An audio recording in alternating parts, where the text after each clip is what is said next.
These are pictures of what I think is likely the first edition of APBA Football. They come from an eBay auction from a couple months ago. As you can see, these boards look white and brand new, almost like this game was never played. The cards also look brand new, and there might be some historical significance here. This game might be the very first tabletop football sim. Or maybe it's not. This is kind of confusing.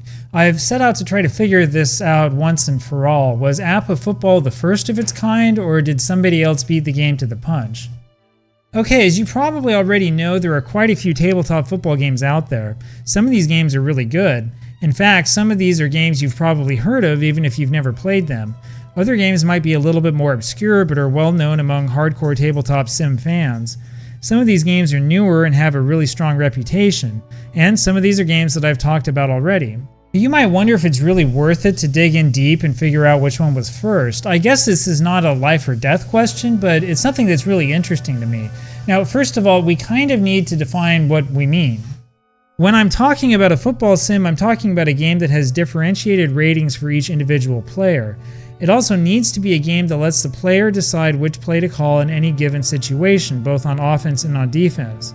It's okay if it's not the most realistic game in the world. What we care about here is the attempt to hit realism more than how successful that attempt really was.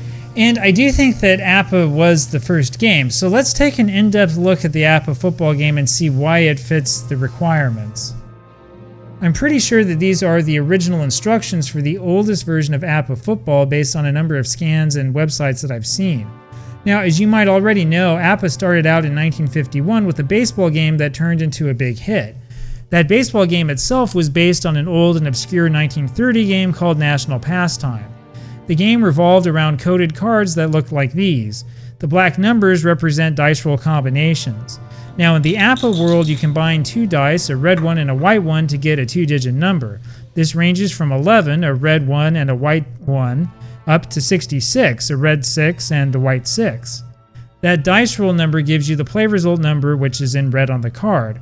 These original APBA football cards are read the same way. You roll the dice and then find the corresponding number under the run, pass, or kick column, depending on what the player is doing in the play. Now you can see already that there's a problem here. For example, Art Donovan of the 1957 Baltimore Colts was a defensive tackle, and yet Donovan has all these ratings for his running, passing, and kicking abilities. Now the reality is that Donovan's only really important rating is this defensive tackle rating of 5. To figure out what in the world that means, we've got to go back to the instruction board. You're supposed to choose the starting players for offense and defense of both teams and then add up their offensive ratings. You then compare the ratings you get from one team's offense with the other team's defensive ratings. Now, the kind gentleman who put together these original scans, which you can find on Facebook, has given us a total of the offensive and defensive ratings for every team in the original 1957 APBA NFL season. Oh, and by the way, when I talk about this, I keep talking about the 1957 season because that's the first full season that APBA produced. The other confusing thing here, though, is that the 1957 season cards were first sold sometime in late 1958. So there's an old book called 40 Years of APBA that details at least some of the history behind the game. The original football game retailed for a little under $11 when it was first published in 1958, which probably seemed like a high price in those days. Anyway, going back to the chart, you can see here that the Baltimore Colts had a 31 rating on defense. If they were playing the Chicago Bears, they would be at a pretty significant disadvantage. The Bears starters had a 43 offensive rating. Meanwhile, the Colts offense had a 34 compared to the Bears' defensive rating of 29. Anyway, according to the instructions, an offense with an advantage of 11 or more points over the defense uses column A. If the advantage goes from 10 points in favor of the offense to 5 in favor of the defense, you use column B. Otherwise, you use column C. And you can see some obvious situations where you would use column C. For example, the Cleveland Browns defense has 40 points. The Philadelphia Eagles offense has 26, so they would be in column C on offense. And then when you make substitutions, you add up the numbers and do the same comparison exercise. So there are two aspects that mark all of the old APBA games. The first is doing this kind of math to figure out the right indexes for your team in whatever sport it is, and the second is looking up the results on those really big boards. Now, in the old version of the game, you're supposed to create an offensive index for the defensive platoon as well, just in case they get an interception or a fumble recovery. And that means more math. So fortunately, the creator, J. Richard Seitz, got rid of that bizarre offensive index for the defensive team before too long. Now, the way to call offensive and defensive plays is kind of odd, but it gets the job done. You've got 4 play cards for 4 kinds of plays, 2 runs and 2 passes. The offensive coach selects a card and lays it face down. The defensive coach then chooses how he sets up his defensive line. Depending on where the ball is, you can have anywhere between 4 and 9 defenders on the line. You can choose between 4 and 7 men on the line in most situations. From 10 to 30 yards out from the goal line, you must have at least 5 men on the line. And within 10 yards of the goal line, you're basically forced into a goal line defense. But the thing to notice here is that individual defender ratings really don't matter. What matters is only the overall team index and the number of guys you choose to stick up on the line. And in this early version of the game, there is no way to call a blitz. However, there is a way that the defense can key a certain player. So if you look back at the rules for calling a play, you'll notice that the offensive player needs to choose a specific player either to run the ball or receive the pass. To play the guessing game, the offensive coach takes the player's card and sticks it down as well. The defender then names one of the backs to potentially key. This works the same way whether it's a pass or a run.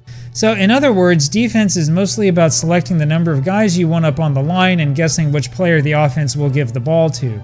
In this early version of the game, there really is no way to formally call a running or passing defense. You just stick more guys on the line if you think it's going to be a run and keep guys in the backfield if you think it's going to be a pass. And the play results reflect that logic. As you can see on this running play chart, there are different totals depending on 4 different things. There are different charts depending on how far you are from the goal line. You've then got different columns depending on the offensive index rating. And you've then got different columns depending on how many men are on the line. And finally, everything is broken down according to the number you got from the player's card. So if we look here at the chart you'll most likely use, you'll see that having a lot of guys on the line means that a good runner can break free for a huge gain. This is because there are fewer defenders in the backfield. However, having more guys on the line will take more ordinary play results and turn them into shorter gains. Passing plays work the same way, but in reverse. And on the passing boards, you can see a bunch of these kind of strange looking results with the W. That stands for an intercepted pass, and the game tells you which defensive back makes the interception. In the original version of APBA Football, long passes against a 4 or 5 man defensive line tend to result in more interceptions. Now the player whose card you wind up looking at depends on the kind of play you call. Obviously, for a running play, you look at whichever back is running the ball. So for example, you've got Jim Brown's card right here. If Brown is the running back, you roll the dice and look at the R column. For passing plays, however, you're only looking at the quarterback's card. It's entirely quarterback driven. So if Johnny Unitas is throwing the pass, you only look at his P column for the result. But that doesn't mean that receivers are useless. There's another modification you make to the offensive index rating. The original rating can be changed to a new rating depending on the receiver's pass receiving rating. For example, Frank Gifford has a really good pass receiving rating. He's got an A. If the Giants were in Team Offensive Index C for some reason, his A rating means that you would then use Offensive Index column B. However, if the 2 defensive safeties had a total of 8 or more defensive points between them, you would change the total again. That would stick the Giants back in Offensive Index C. And if you look at this long pass board, you can see that it really does make quite a difference. A lot of plays that otherwise would be completions wind up incomplete passes or even interceptions if you're in Index C. But of course, the big question is why in the world you need to make cards with all of these symbols and results if you're really only looking at the index rating. Anyway, there are charts for everything, for example, this kickoff chart. To figure out who kicks off, you look at the lineup sheet for the guy with KO by his name. For the Bears, it's Woodley Lewis. You can see that the person who owned this set wrote in the KO and other symbols on the card itself. Anyway, you roll the dice and you get the K result from the player card. You then look at the board and figure out how far the ball went and which offensive player receives. You then go to this board, roll on the offensive player's card, look under the R section and find the result. There's a similar chart for punt returns. And you also look up intercepted pass runs and fumble recovery runs on similar charts using the same method. There are also charts for things like penalties with all of the old-fashioned penalty rules. And there's another basic chart for player injuries. Now, the one other thing I want to say about this game is just how old-fashioned the formations are. You can see that from the position number table, which tells you which position each player plays. The standard offensive formation is a T formation with the 2 halfbacks and the fullback. You've got ends on both sides, but you can't really decide if you want them to be wide or not. Meanwhile, on defense, you've got 5 men on the line by default, which of course isn't really that common these days. But remember, of course, that it doesn't really matter who's doing what on defense. You only care about the index and the number of guys you have on the line. The individual cards only will come up if there's a fumble or an interception. Anyway, it's a pretty decent game and it's not too convoluted. It's chart heavy though, which makes it feel really old. But remember that question we asked at the start, is this game the first game of its kind? So I did a little bit of research to try to figure this out, and I really think the answer is yes, but let me show you first. Well, you can find some pretty cool stuff if you look around, like this old intercollegiate football board game I found on eBay. However, there are no player cards at all. You just call plays for the offense and defense with nothing to distinguish between individual teams. Now, this college football game dates to the 1930s. The playing board looks really cool. However, it seems that the plays are differentiated by a simple roll of 2 dice like the old dice baseball games. There doesn't seem to be anything to distinguish individual teams. Every team uses the same charts. This play football game from the 1930s seems to use a similar system. Without seeing the instructions, it's kind of hard to figure out exactly how it worked.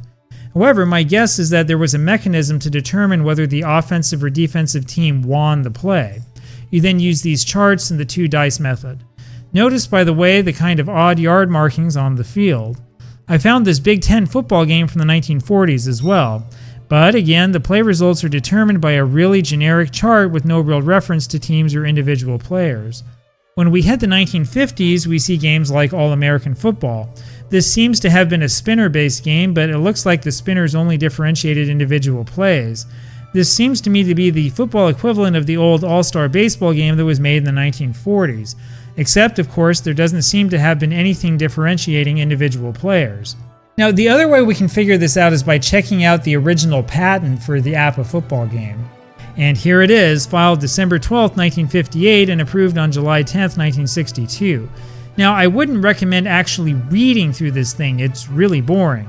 The interesting part is this reference is cited in the file of this patent, which comes at the very end. So I don't know exactly how this worked. I don't know if this was required by the person applying for the patent or if it was something that the patent office did as part of its own research. I kind of assume that the office did this though, because some of the dates of the patents that are cited here came after Seitz submitted his patent application. Anyway, you can find the patents cited, such as this 1924 game from G.W. Bishop.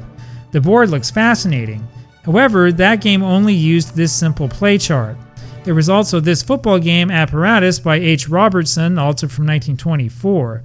That game seems to have used different charts for each team with different results. I'm not seeing any method for having the defense influence plays, however. I'm also not certain that this game was ever actually developed. It is interesting to note, however, that 2 dice were clearly combined for the play result in that APBA style. That's something he called signal for some reason. This game from H.A. Sorlian in 1926 featured cards, though only for generic players. I've got no idea how this game actually flowed, and I don't think that it was ever actually produced. Here's another board game, this time from 1927. This game used a spinner mechanism. There were also complex charts for individual plays. This is probably the closest I could find to a game like APBA Football. Now, you can see how some of these ideas might have influenced sites, such as this football game Apparatus from 1941. The description in the patent itself is not clear, but I'm assuming that there was some way to get the defensive rating and combine it with a dice roll to get the result. And the other games listed in the patent application here are simply not relevant. There are things like a game that featured generic player pictures on pegs, there was some electronic game, and there was a baseball game. Really weird stuff. Now, there is one game that I think might have the argument for being the first, though I haven't really played it yet to know how it works. That would be this game, Nagamco Pro Football. I believe the first edition came out in 1959, which would be 1 year after APBA Football. This game used a combination of a spinner and some really complex charts. Remember that patent application from 1927? I think that this is actually the original patent for Nagamco. It looks really similar.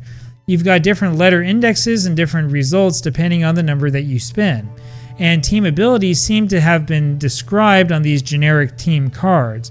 Notice though that these are college teams. I'm not sure if there were different cards or mechanisms for pro teams.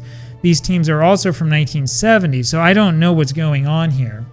And that's why the question about when APBA Football was actually first released is kind of important. I think it was the first football sim of its kind, but honestly, I could be wrong. I'm also unaware of anybody who's really done in-depth research on these kind of football sims. And the old version of APBA Football is really far from perfect. In fact, the original 1957 cards came with this correction sheet for the passing ratings for all quarterbacks. It seems that Seitz was in such a hurry to get the cards out that he made some major mistakes in how he calculated them. There are other issues as well. I've already mentioned the ridiculousness of making full cards for players that are never going to be used.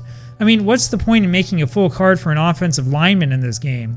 However, the more concerning issue is that the game is really just a box score generator for offensive backs. If you look closely at plays like this from the 1957 NFL Championship, you'll notice that individual players actually do make a difference, even in football from then.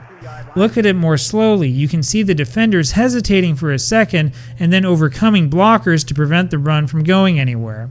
The thing is that football is actually a game of two things, formations and matchups.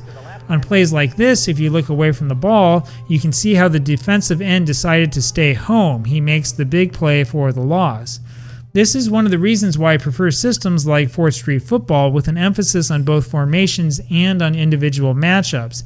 APBA, in contrast, feels like it's a game created by somebody whose only real exposure to football was watching the game on television. But you know, that's just how I feel about this, and after all, APBA Football continues to have its fans to this day. Now, this game was revised twice, once in the early 1970s and another time in the mid-1980s. We will take a deeper look at those revisions in later videos.